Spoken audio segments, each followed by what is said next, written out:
আসসালামু আলাইকুম ওরহমতুল্লাহি ওবরাকাতুহু। আমি হুমায়রা মেহেজাবিন চলে এসেছি বড়বাজার ঘাট কুষ্টিয়া থেকে। আজ আমি আপনাদের সঙ্গে শেয়ার করব লালন শাহের আখড়া। তার আগে আমি আপনাদের সঙ্গে শেয়ার করে নিচ্ছি এই গড়াই নদীর পার। এই বড়বাজার ঘাট থেকে কিন্তু হাজার হাজার লোক প্রত্যেক দিন এপার ওপার হয় ঠিক এইখান থেকেই। আমি ঘাট থেকে আপনাদের সঙ্গে ভিডিওটা শেয়ার করে নিচ্ছি। আমার আজকের ভিডিওতে আপনাদের সবাইকে জানাই স্বাগতম। তো কেমন আছেন সবাই? আশা করছি ভালো আছেন।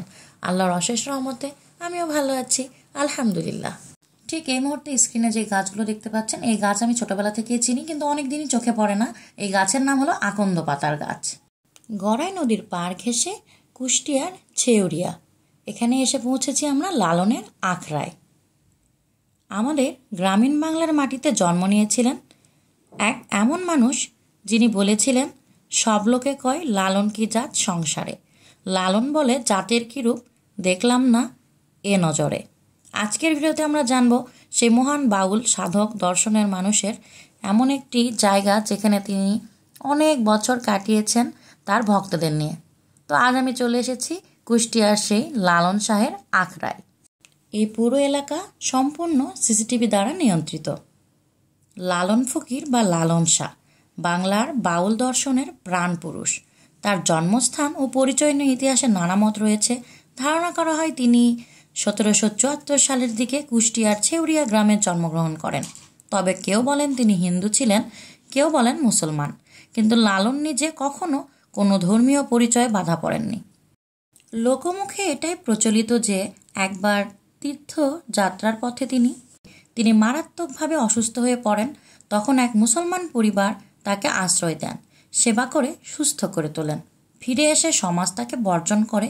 সেই থেকেই তিনি ভেদাভেদহীন মানব ধর্মের পথে হাঁটা শুরু করেন। ছেউরিয়া গ্রামেই তিনি গড়ে তোলেন নিজের আশ্রম আখড়া বাড়ি, যেখানে ভক্ত ও অনুসারীরা গান, সাধনা, মানবপ্রেমে ডুবে থাকতেন। তিনি বিশ্বাস করতেন মানবতাই সব থেকে বড় ধর্ম।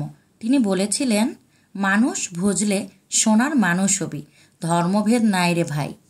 ফকির লালন শাহ প্রায় 5000-এরও বেশি গান রচনা করেছিলেন। তার গানগুলো শুধু সুর নয়, ছিল গভীর দার্শনিক বার্তা। তিনি তার ব্যক্তি জীবন দিয়েই তার পুরো দুনিয়াটা তৈরি করেছিলেন।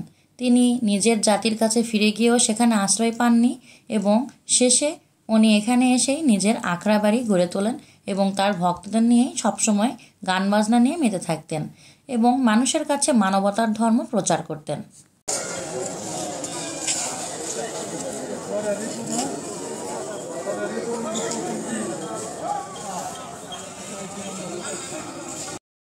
(1890 সালে লালন শাহ মৃত্যুবরণ করেন, কিন্তু তার দর্শন, তার বাউল গান আজও বেঁচে আছে আমাদের মনে।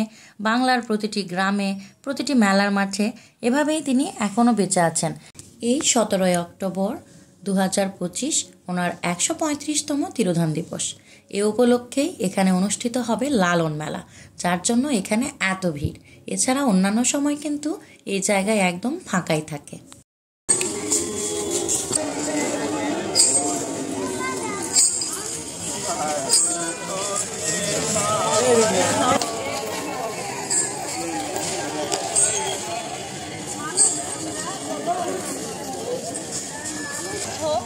দেহের মধ্যে কি আছে সবকিছু বিষয়ে গানে গানে বলে। আমার তো অনেক ভালো লাগছে এখানে এসে, কারণ লালন মেলা, সারাদিন মেলায় মানে আনন্দ আমাদের কাছে। মেলার 2-3 দিন আগে থেকে মেলা মেলা ভাব কিন্তু এখানে চলে এসেছে। আমাদের মতো অনেকেই এসেছে মেলা দেখতে। তো যেহেতু আমরা কুষ্টিয়া এসেছি, তো ভাবলাম আমরা লালন শাহের আখড়া বাড়িটা দেখেই যাই।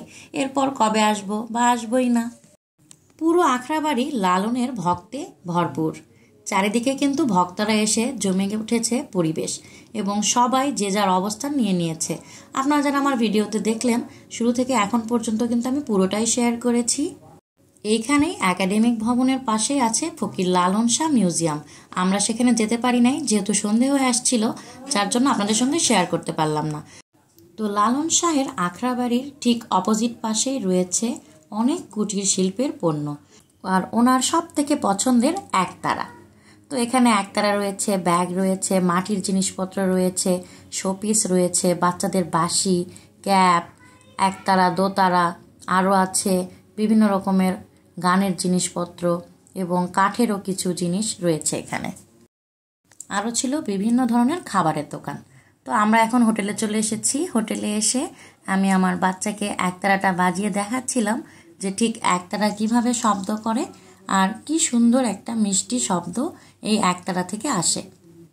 একতারাটার দাম নিয়েছিল মাত্র 100 টাকা, আর আমরা সব থেকে ছোট যেটা সেটাই নিয়েছিলাম।